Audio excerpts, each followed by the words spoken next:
What's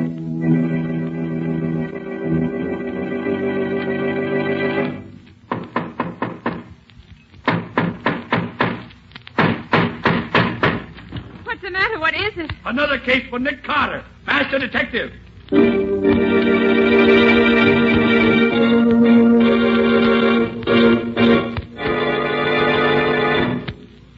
Yes, it's another case for that most famous of all manhunters, the detective whose ability at solving crime is unequaled in the history of detective fiction. Nick Carter, Master Detective. Tonight's curious adventure... Death in the Pines. For Nick Carter and the mystery of the murdered driver.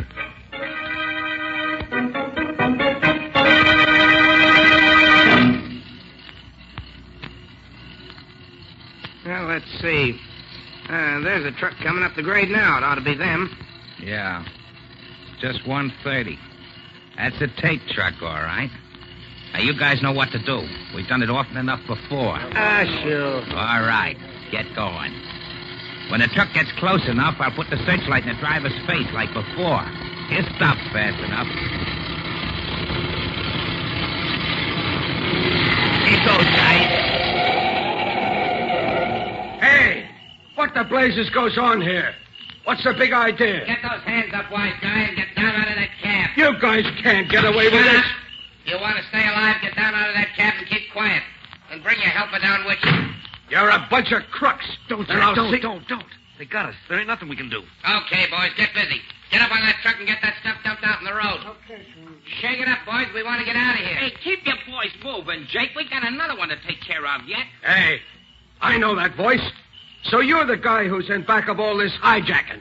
Now I know you. Yeah? Well, I hope you try it. Oh! What's the idea? What'd you have to kill him for? Shut up, punk. You don't want to get bumped off, too. But you didn't have to kill him. Shut up. Hey, that changes our plans a little, Jake. Get your men down off the truck. Pick these two stiffs up and put them back in the cab of the truck. Then put a hole in the gas tank and touch a match to it. Okay, boys, come on down. There won't be much left for the cops to work on when they get here, which is all right with me. I don't like to see them get killed, but when they know too much, it's the only way.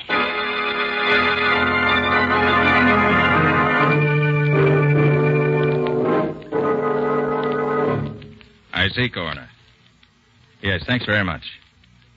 Yes, thanks. So long. Might as well let me know the worst, Mr. Carter. After what I've been through, a little more or less doesn't matter. Mr. Tate, I'm sorry to have to tell you this, but your driver wasn't burned to death. He was shot. Murdered before the truck was set on fire. Yeah, I was afraid of that. Regan was my oldest and best driver. Been with me for 10 years. You're having trouble with racketeers? Yes, have been for the past year. How do they work? Well, I operate about 40 trucks, hauling vegetables and green stuff from South Jersey to the New York markets. It has to be done at night, so we get to the New York market before morning. About a year ago, somebody called me on the phone and said he represented a protective agency. And he'd like to sell me protection at $25 a truck. $25 a truck? Well, that's pretty steep, isn't it? It's exorbitant. I told him I wouldn't pay it. So what happened? 2 days later, one of my trucks was stopped and the drivers were beaten. The produce was dumped and destroyed. The next day, the guy called again. I told him I wouldn't pay. Did you try getting protection from the state troopers? Sure I did. And they did what they could. Whenever a trooper followed one of the trucks, or when one of their men rode on the truck as a helper, these trucks were never bothered. But the other trucks, it was the same old story. I see. Well, how do you account for the fact that the trucks with the troopers on them were never touched? I don't know. Unless the hijackers had spies at the loading points to watch if the trucks had their regular crews. And what was the outcome this time? In the end, I had to agree to pay the $25. And then, for 6 months, there was no more trouble. But a week ago, this same guy called and said the ante had been raised from $25 to $40 a truck. $40? I told him I couldn't pay that because I didn't make that much. And you know what happened last night. Yes, I know. Well, are you going to try to keep riding the stuff through? If you can help me, I will. I'll do it. And to begin with, I'd like to put my assistant, Patsy Bowen, in your office as a typist. Sure. Maybe she can learn something that will start us off in the right direction.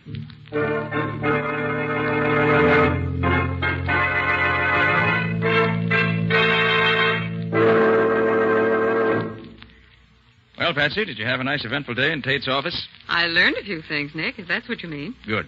Let's have them. Mr. Tate makes up the daily schedule of operations based on the orders he receives. Then he turns the completed schedule over to Al Leparo, who's the fleet foreman. Mhm. Only Mr. Tate, Leparo, and Dave Morgan, who's Tate's assistant, know what the orders are, as far as I can find out. I see. Any suspicions? Not yet. Leparo's been with Tate 9 years and Morgan for about 4 years. When the trouble started about a year ago, both of them rode the trucks. Morgan was one of the drivers who got beaten up, got knocked out cold before he could see anything. Doesn't leave us much in the way of anything to go on, does it? Sorry, Nick, but that's all I could get today. I don't feel bad, Patsy. You did what you could. And what's the next step? I want to talk to the state trooper who found the truck in which Regan was killed. He may be able to tell me something that's been overlooked.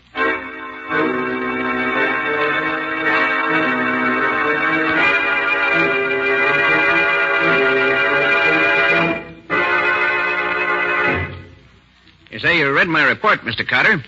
I don't know that I can tell you anything else. Were you on the state police force when Tate started having his trouble about a year ago? Yes, I was. Well, that business of the hijackers never picking on a truck guarded by state troopers needs explaining. Could there have been any leak from this end? Absolutely not. I rode several of the trucks myself. None of us ever knew where we were going until Tate's office gave us our orders. And we went out on the road just as soon as we got those orders. Good. Then the leak must be on Tate's end. Now, the next thing. Your report gives the impression that the thugs simply stopped Tate's truck, killed the driver in cold blood, and then burned the truck for good measure. Was that your personal impression? Well, no. Ah. When I first got there, I was suspicious because the truck hadn't gone off the road or collided with anything that would cause a fire or a wreck. Then I remembered that Tate's trucks had been having trouble a while back, so I took another look around. And the result of that second examination? The truck was surrounded by crates which had been thrown off the truck. Crates that were smashed and broken, but not burned. Now, if the hijackers were going to burn the truck, why bother to throw all those crates off the truck first? It just didn't make sense. That's what I wanted to know. I'd say the gang started out to do the usual job, smashing the cargo and manhandling the crew. But then something happened. Something that made them switch their tactics. And they did something they had never done before. They killed the driver. Yeah, that explanation would fit the facts as I saw them. But what do you suppose caused the change in plan? Well, I could make a guess, maybe. Tate told me that Regan was his oldest driver. Yeah? Now, somebody in Tate's outfit must be in league with the hijackers. That's the only way they could know as much as they do. I believe that Regan recognized one of Tate's men in the hijack gang. Sure. And that fits right in with the idea that somebody in Tate's outfit was crossing him. Yes, Mr. Carter, I believe you've hit something.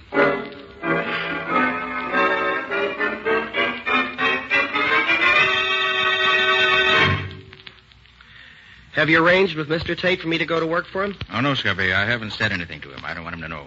Well, then how do you know I can get the job? Tate's lost so many men since Regan was killed a couple of nights ago that he'll be glad to hire anybody. Patsy will fix you up with the necessary papers, licenses, references, and so forth.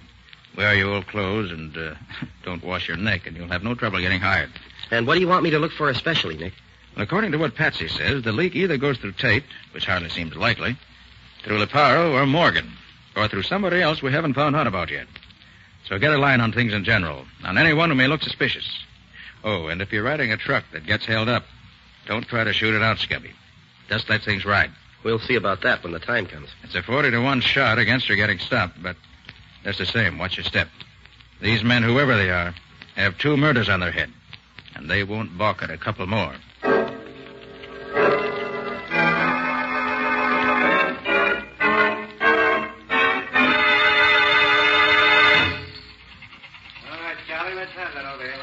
Men looking for jobs, line up over here. New men over here. Hey, buddy, who's the guy over there at the desk? Oh, that's Al Leparo, the fleet foreman. Oh, that's the guy. Looks like a toughache. Don't worry, fella. He ain't turning nobody down these days. This outfit's got the finger on it. They had 40 men walk out on him yesterday. And I got a hunch this new gang ain't gonna last long either. Oh, you mean on account of the killings the other day? Yeah, that and the beating up of a couple of other drivers. Recently? Yeah, night before last. Hey, that ain't so good, is it? Ah, what's the difference? A job, ain't it? Hey, who's the other guy? Huh? Oh, that's Dave Morgan, old man Tate's assistant. All right. Report to the garage at once. Next? Mike Clausen's the name, Mr. Leparo. Here are me papers. Mm-hmm. You worked here before, ain't you? Sure. I drove for you Never mind that. You ain't working here no more. Right, Morgan? Right, Leparo. Nothing doing on that guy. Oh, but what's the matter? I got a good record. I ain't never had no trouble. Maybe not, but you ain't wanted here. Get out. Next. Ah, the big bum. Who's next? Oh, me. The name's Wilson. Where's your papers? Oh, yeah. Here. Mm-hmm. Wilson, huh? Yeah. Okay, you're hired. Report to Matt Steiger on truck number 11. You start as helper at $23 a week. Satisfied? Sure, boss. Okay by me. Tell Steiger he picks up his load tonight at Freeman's Farm down South Jersey. He knows where it is. Get going. Right. Thanks.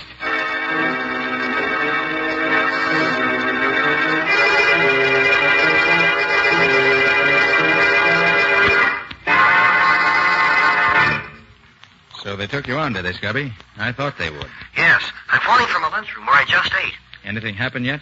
Well, just before they gave me a job, an old-timer named Mike Clausen was turned down. He used to work for Tate years ago. But Leparo wouldn't take him back. I see. Maybe they didn't want to take on anyone who ever worked there before, or who has been there for long. Well, maybe it doesn't mean anything, Nick, but it looks as if they... What's the trouble, Scubby? I'm not sure, Nick. But I just realized the guy in the booth next to me here isn't saying a word. He went into his booth as I came into this one. But he hasn't dialed a number or said anything yet. Looks as if somebody's onto you already. Any idea who it could be? No idea at all. Oh, but how could anybody know about me so soon? There's always a chance that somebody's recognized you. Well, keep your eyes open, Scubby. Don't start anything. Any orders? No. Let me know at once if anything worthwhile happens. And good luck to you. Thanks. Hey, what are you going to be doing? I have several lines of investigation that I want to follow up here in the city. There are certain angles of this case that I want to clear up here before I do anything else. So long, Scubby. See you soon. I hope.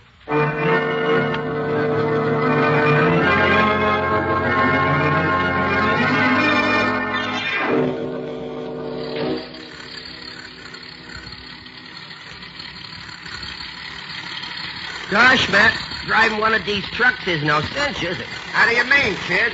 Well, I've been driving a truck around in the city, and it ain't been like this at all. We spent the afternoon loading the stuff on the truck. Now we got to spend all night riding it back to town. You don't like it, huh? I'm beginning to think it wasn't such a bright idea, hiring on with this Tate outfit. Especially with a chance of getting beat up throwing in free. Ah, cheer up. You might ride for weeks and never...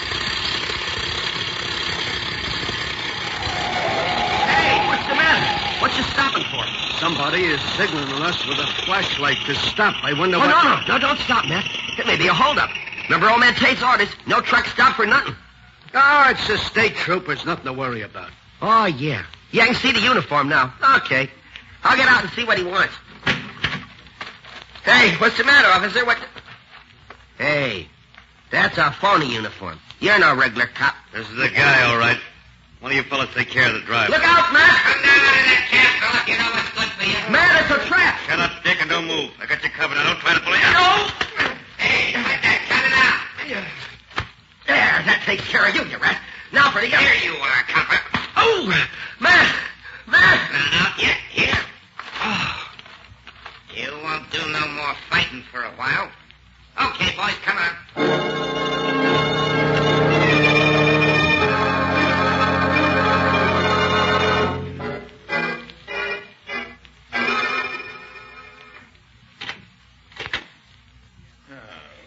Gosh, I'm tired, Patsy. I've done more of my own leg work today than I've done in years. I almost wish I'd kept Scubby here to do the walking around. Gone out on the truck myself. Did you find out anything, Nick? Yes, Patsy, I think so. But I can't be sure for a little while yet. Not until I get some more answers to some of the thousands of questions I've asked today. There have been several messages for you. I think this is probably the only one that's really important. Here. Oh, thanks. I thought so. He's trying to borrow money. At least all that much of it. Makes me positive I'm on the right track. Any report from the state troopers, Patsy? Yes, they think they've located the place. They're going to call you later this evening when they get the details. Good.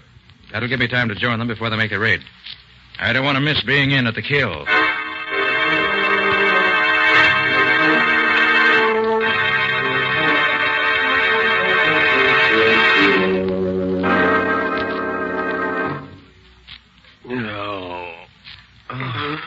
Hey. You awake, Wilson? Yeah. Oh, who are you? Matt Steiger, your driver. Oh, yeah, I remember now. They stopped us. I tried to fight, and they knocked me out. How about you? Yeah, they conked me, too. Yeah? I wonder why they didn't shoot us and be done with it. Yeah, I wonder. Hey, where are we now? Any idea? No, but I seem to remember taking a long ride last night after we left the truck. I wonder what time it is. I don't know. It's still dark, though. Yeah. Hey, Wilson, I've been wondering. I heard one of them thugs call you Dick and Copper when they were scrapping with you. Are you a copper? Well, kind of one, yeah. Just trying to get a line on what's going on in this Tate outfit. Yeah? But how in heck did that guy know it was me? Did Tate know what you are? No. Nobody knew about me working for Tate but me and my boss. Hey, wait a minute. What? Right after I got the job, I phoned my boss, and somebody in the next phone booth overheard what I told him. Boy, they trapped me neat as you please. They probably was afraid of you. Looks like it. Well, the first thing to do is to get out of here. Well, I've been working at the ropes that they got my hands tied together with, and I can't budge them at all. They're too tight for me. Well, I think maybe I can get mine loose if I have time. I think my boss taught me several tricks to get out of ropes like this. Yeah? Guess you'll have to get us out of this one, then. I can't. Hold it, Matt. Yeah, somebody's coming. Time we got that red-headed punk waked up. Boss is due any minute now. With pleasure. Come on, you. Leave me assist you to a chair. Sorry you can't walk by yourself tied up like that, but that wouldn't be etiquette. Come on. Cut the comedy. Wake up, you. Come on, copper. Get them eyes open. Oh, hey. Hey, what's the matter? Hey, what you trying to do? There you are, Mike. You want me to soften him up for you? Let's see if he talks first. Maybe he'll talk without any persuading. Well, okay, but I hope he needs some waking over. I enjoy that. All right, punk. You gonna talk? Talk about what? There's no use stalling. We know you're Nick Carter's man. Well, if you know that, what you want me to say? We know you called Carter yesterday before you left New York. What'd you say to him? What'd you tell him? Hey, I know you. Huh? You're the guy who wore the phony state trooper's uniform when you held us up last night. Yeah? Well, knowing that ain't gonna help you none. Come on, spill it. How much do you know? Okay, he ain't gonna talk, Mike. It's gotta be a real job. I gotta go to work on him. Yeah, I guess you're right, Jake. Oh. Go ahead, make it good. Sure. Oh, let me take my coat off first so I don't feel cramped. Let me have it.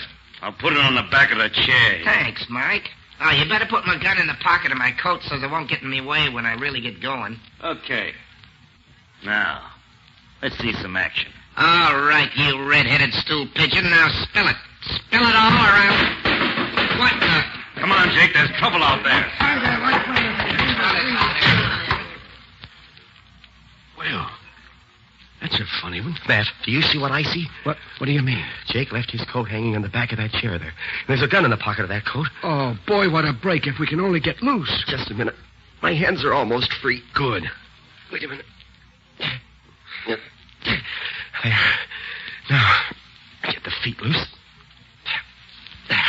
Yeah, that does it. Now the gun. Now let him come back. Hey, what's... Drop that gun. You're covered. Oh, yeah? Well, this'll show. Yeah. Oh, you would you? Here. Oh, you killed me. You killed me. You got him, Wilson. Get me loose and I'll give you a hand. They'll be back in here. Right. The gun is empty. Gee, we're in a spot. He killed the boss. Come on. Uh-oh. Yeah, the boss is dead. I'm getting out of here. Yeah, let's Wait a get minute. going. Listen, Miss Rhodes, listen. They're leaving. Yeah. Wait a minute. There you are, Matt. Oh, gee. Thanks, Wilson. Gosh, am I glad to get out of them ropes. Hey, Matt, this is the screwiest thing I ever heard of. Yeah. Why do you suppose they beat it off like that? You got me. But come on, let's get out of this place. They might come back as fast as they went out. Yeah. Okay, give me a chair. I'll break this door down for you. Okay.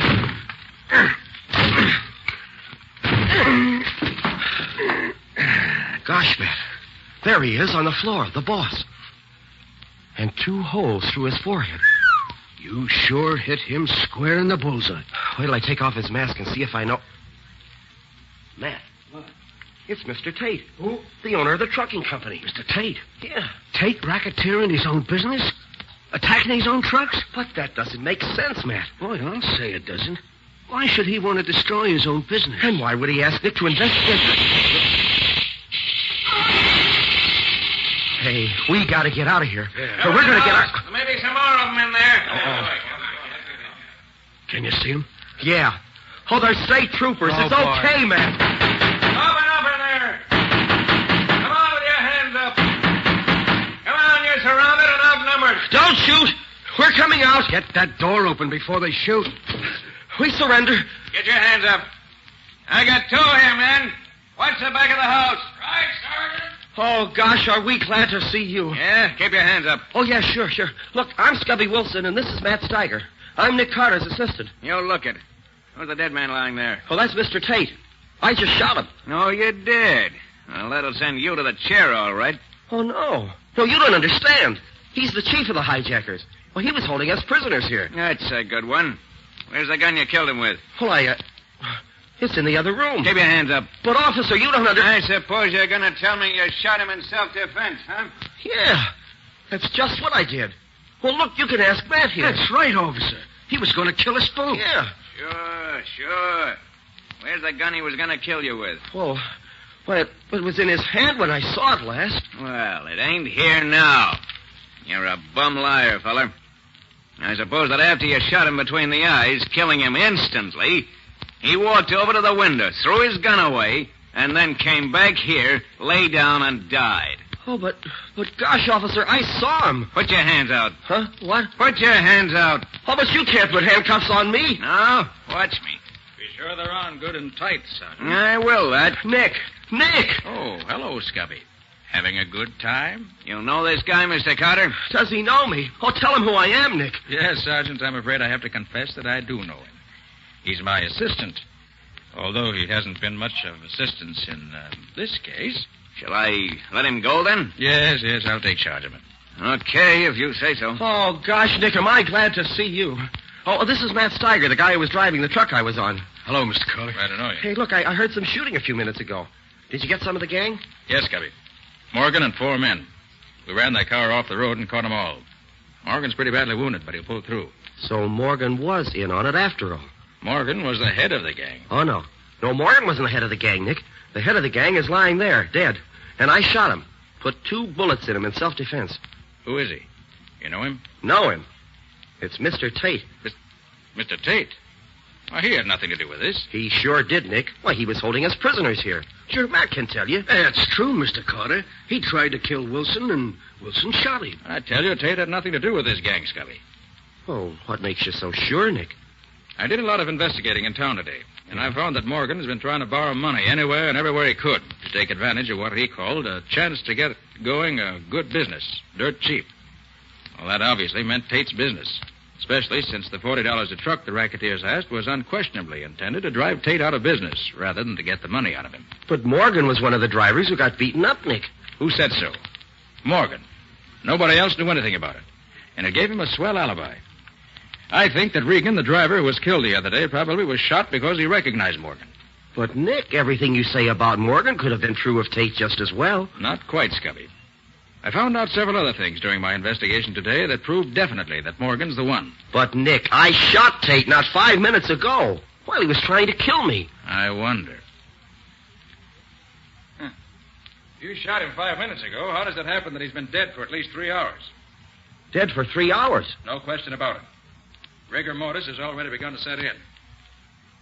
Scubby, somebody's put one over on you. Well, what do you mean, Nick? Where's the gun you shot him with? Well, the trooper took it. Yeah, that's right. Here it is, Mr. Carter. Thanks. Mm-hmm. Look here. How does it happen that you shot him with blank cartridges? Oh, Nick, now don't tell me. Here are the shells I just took out of that gun you used. 4 of them have been fired previously. And you can see that the other 2, the 2 left for you to fire, have had the bullets pried out of them. Now, you see the mark on the edge of the shell? Yeah. So you couldn't have shot him. But, Mr. Carter, I saw Wilson plug him. I saw him falling dead as the door closed behind him. There's no question about it. There's no question but what you thought you saw that. But it was all planned, just that way. Planned? Certainly. How come you were able to get out of the ropes you were tied up with so fast? How come there was nobody in the room when you got hold of the gun? Why do you suppose that gun was left where you could get your hands on it? That is what happened, isn't it? Yes, Nick. As right as if you'd been here to see it. It couldn't have been any other way. Tate probably had a hunch Morgan was guilty and trailed him here. Morgan caught him, shot him with his gun. Then he wiped his prints off it, and he planted it where you could get at it. Then, at the psychological moment, Morgan, with a mask over his face, opened the door so you could see him and shot at you. Then you shot at him, as he knew you would, using the 2 shells he had left in the gun for you. The 2 shells with no bullets in them. Then he pretended to fall dead, carefully shutting the door as he did so that you couldn't see what happened next. Oh, I see, Nick. And then he put Tate's body there by the door with a mask over his face. Right. Gosh. When you opened the door, there was Tate's body, shot through the head with the very gun you held in your hand. A gun on which the police would find your fingerprints, and yours only. Morgan would have made sure they found it. Boy, what a setup. It was perfect. Matt would have had to swear he saw me do it. And I was so completely fooled that... Why, I would have confessed to the murder in any court in the country. Yes, Scubby. You still trust too much to what you hear and see. Before you can be a really first-class detective, you'll have to learn to distrust everything until you've analyzed it in the light of all the evidence.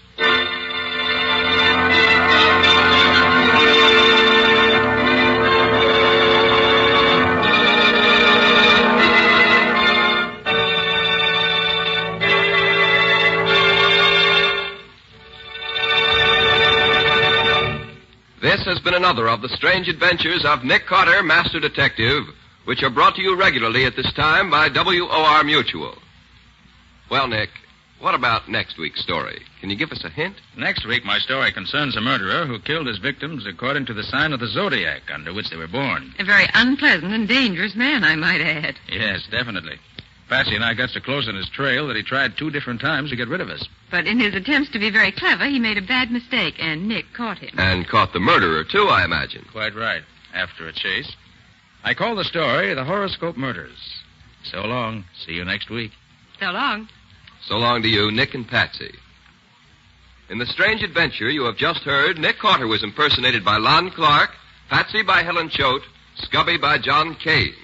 Original music was played by Lou White. The entire production was written and directed by Jock McGregor.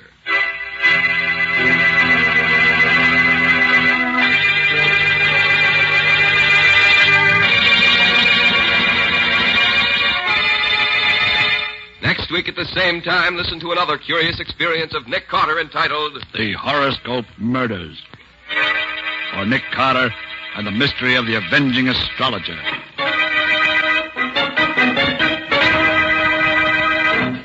This story is a copyrighted feature of Street and Smith Publications, Incorporated. The Return of Nick Carter is produced in the studios of WOR and is broadcast over most of these stations every Saturday evening at 7 o'clock Eastern War Time. And don't forget that the adventures of Nick Carter's adopted son, Chick Carter, are broadcast over most of these stations Mondays through Fridays at 5:30 p.m. Eastern War Time. This is Mutual.